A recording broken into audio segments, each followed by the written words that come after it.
Hey, so I thought I'd give you a little update on some of the things I've been up to. So I left Verkala for a little while as I don't have to start my Panchakarma right away. And I thought I would do a bit more exploring since I've been, brought into this really cool world of hostels in India. And so you can see me taking a bus for the first time in India, which was a new experience for me. And where I went was to Munnar and specifically to a place called Suryanelli, which is part of Munnar, but it's a little bit more isolated and just, so stunning. So what you can see in the videos here are just some of the views along the way. Like this is just what I took from being in the bus. And it's just so beautiful. You see the rolling hills, the green, all of this are tea plants. These are tea plantations. And the environment here was just so unique, and I think for me, just a really nice and different way for me to connect with nature. I think I usually feel like I'm such a water baby, which I am. I love beaches, I love lakes, I love waterfalls, but being in this setting was just, so amazing, to say the least. I don't think I can capture it in words or pictures or videos, but the bright greens of the tea plants, the mistiness of the clouds, sometimes being in the clouds when going on treks. And then, there was also a eucalyptus forest near where we stayed, which was amazing, just walking through and it's smelling. And just the forest itself felt so enchanted, almost like something from like the Lord of the Rings. And this is a visual of Tentgram, which was the place that I stayed in Suryanelli. Tentgram is a hostel company, but they do very, very unique experiences. And so we were out isolated in Suryanelli. There was nothing really around us. It was just us. It was almost like being at an adult magical camp in some ways. The scenery was insane.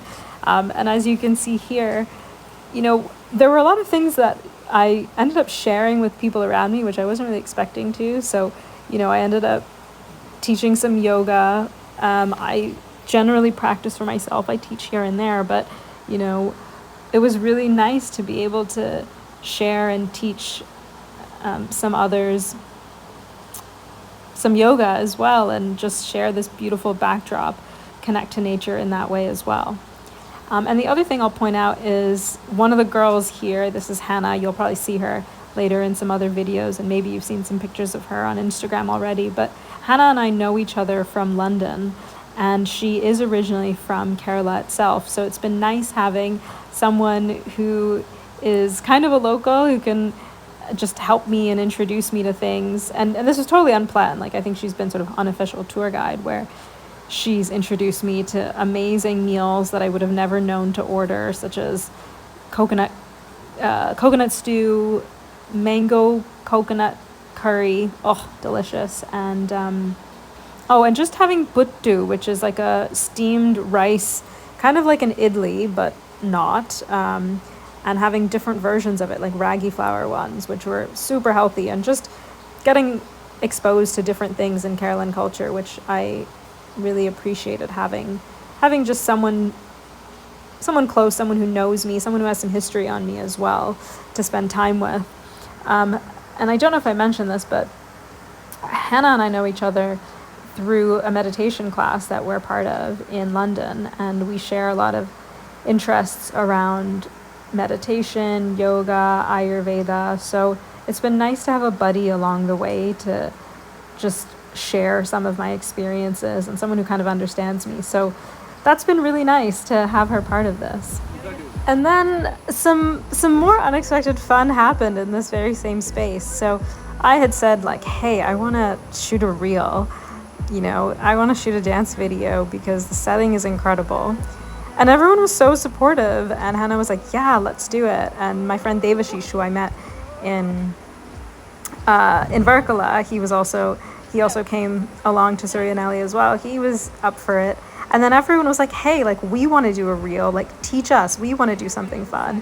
So I ended up teaching this, like, impromptu dance class. And, you see us dancing here, but there was also probably just as many people watching us, cheering on, and maybe dipping in and out of of participating as well. But I wasn't expecting this experience, but it was so nice to get to share my love of dance with other people. There was one guy who's videoing this, and he is like a really good videographer and just happened to be there and, took all these candid videos of us while we were dancing. So I think it was just a nice special treat for me to get to share the love of dance with other people, and it created this bonding moment for a lot of us, not just the ones who were dancing, but for people who were watching, or for people who found out later that, oh, I taught a dance class, and then everyone was asking me to teach a dance class. I'm like, guys, I'm not a dance teacher. Like, we were just doing this for fun. But it was nice because it just added to a bit of fun community spirit. And I don't know why, but I guess I had thought that I wouldn't be dancing until Mumbai, which was like my dance chapter, right? I had these chapters in mind, and that's when these different intentions of mine would be realized in depth. But I've had all these experiences of dancing and sharing dance with others, which has been really beautiful and really wholesome, and like I said, has just created this like community spirit, community vibe.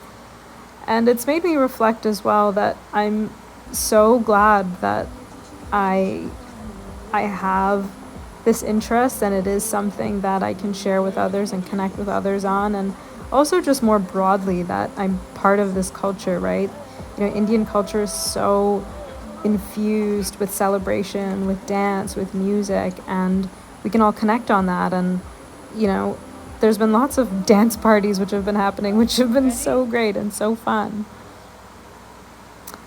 And this is just a short little clip, again, using this space to meditate and do yoga. Hannah and I did some independent practices, but we did it together, which is nice too, because then there's still a bit of shared energy in doing that.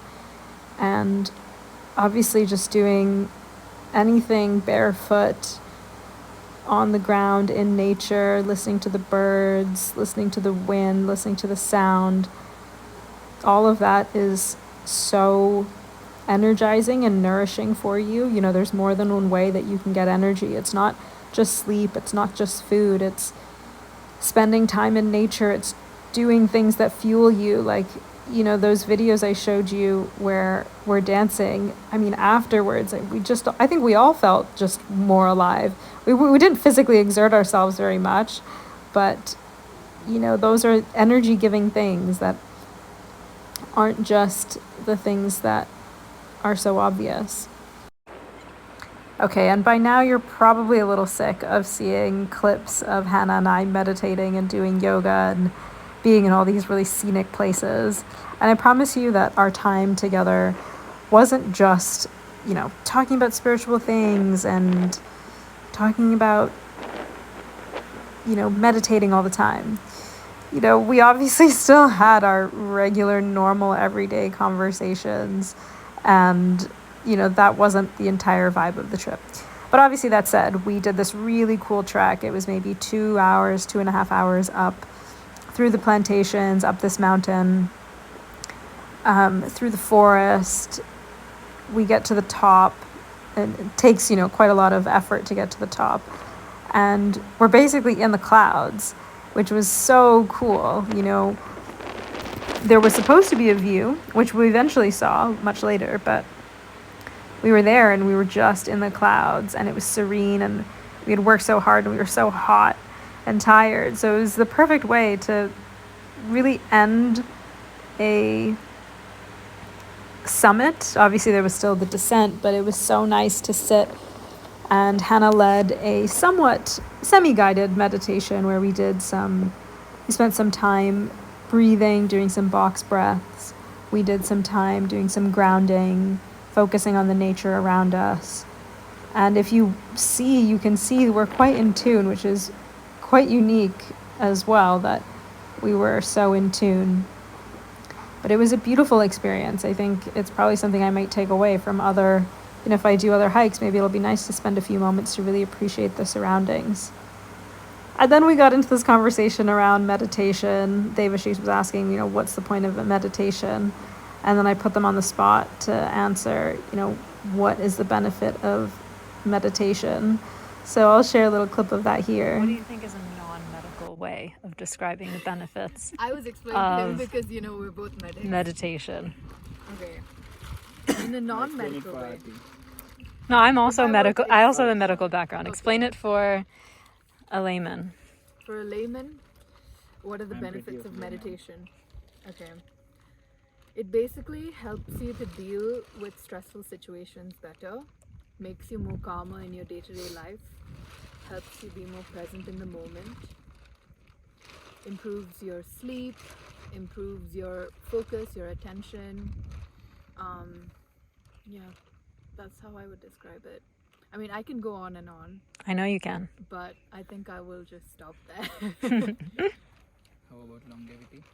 Oh yeah, 100% longevity. Like if you look at all these studies where they look at people who like are old and happy and without any disease, all of them have some meditative practice. It doesn't need to be like just sitting and breathing, but even mindful activities like gardening, for example, some hobbies, anything is meditation, not just sitting and breathing. Mm-hmm. There's dynamic meditation, there's then there's the sitting one, which is more, if you want to like do more deeper subconscious, unconscious work, then you have to go into that. But anything where you're present and flowing and connected is meditation, in my opinion. Thank you. Is this going to go on your Instagram now? I don't know yet. We'll decide. I'll edit in some clips. So there you go, Hannah. I guess I did include it in my video. But anyways, I hope you enjoyed hearing about my time in Suryanelli and just learned a little about what I was thinking and feeling along the way.